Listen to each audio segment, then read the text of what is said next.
this week on The Travel Show. I'm in Belgium, where past, present and future meet. We commissioned contemporary artists to present their alternative interpretation. We delve into a depot of treasures. My goodness, look at this place. What an incredible space. Yeah, it's an open storage. And the discussion around stolen artifacts continues. All of us are standing together and demanding that these bronzes stay where they are so we can have access to them.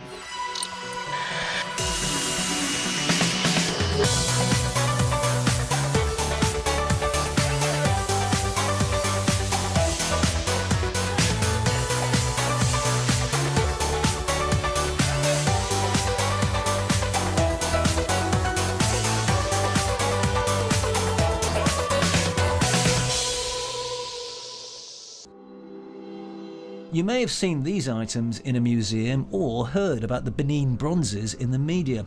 In the past year, dozens of museums across the West have either agreed to or are in the process of returning them back to Nigeria.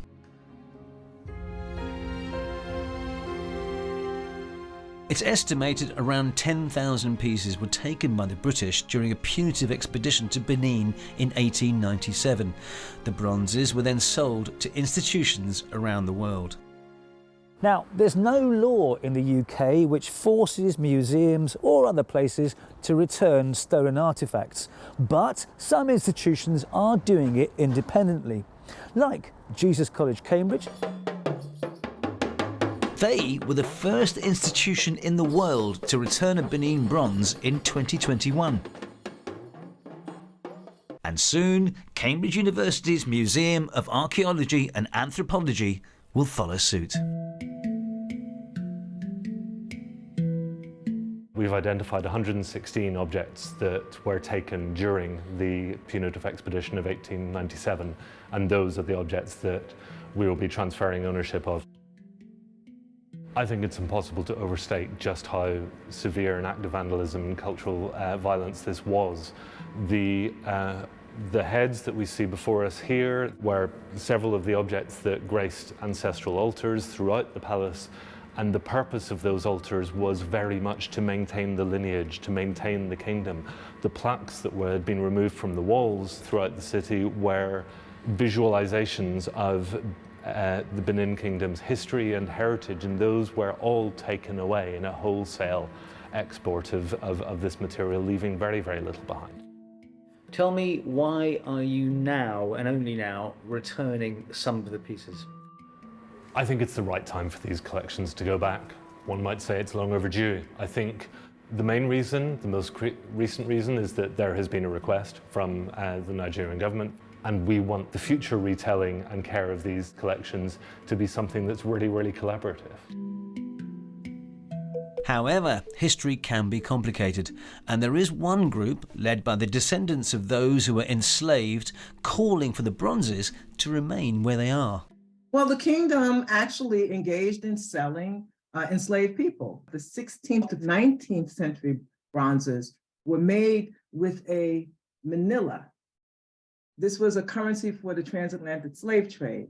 They actually melted these manillas down and cast them into the bronzes. Okay, so these bronzes are actually legacy wealth or cultural property, not only of the people of the Kingdom of Benin, but of all of the people that they played a role in enslaving in the transatlantic slave trade.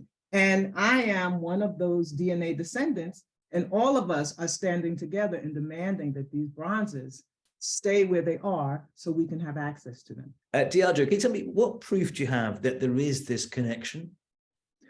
We prefer to refer directly to the literature prepared by the Kingdom of Benin. So we have this amazing book, The Benin Monarchy, produced by the current Oba of the Kingdom of Benin.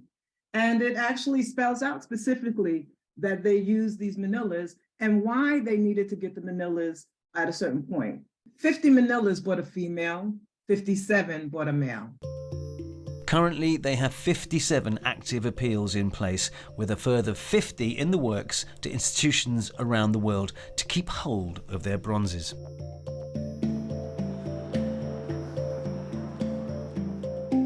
although they don't have to be concerned about this place. The British Museum currently holds the largest collection of bronzes in the world, with no plans to return any. In a statement sent to the travel show, they say that the collections offer an important opportunity for audiences to understand the history of the British conquest of Benin City and to reflect on the impact of that period of colonialism. Undoubtedly, these points of view don't sit too well back in Nigeria. The whole world knows they are stolen properties. There is no place like home. By the time this object comes home, it's going to do a lot of things.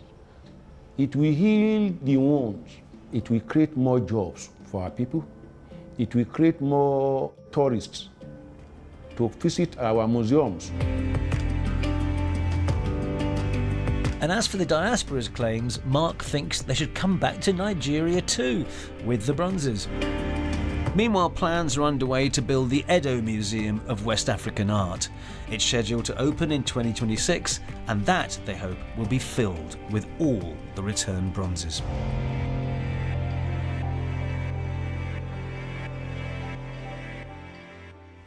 Right, well that's it from us on the Travel Show for this week, but join us next time when... Lucy is in northern Sweden at a revolutionary electric flying school that's hoping to kickstart fossil-free aviation. Rotate. There we go, that's fine. Listen that. Oh, we're pulling too fast. Yeah, we're in there. Eager. And don't forget, you can find us on social media in all the usual places, along with some other great travel content from around the BBC. But for now, from me and the rest of the Travel Show team here in Belgium, it's goodbye.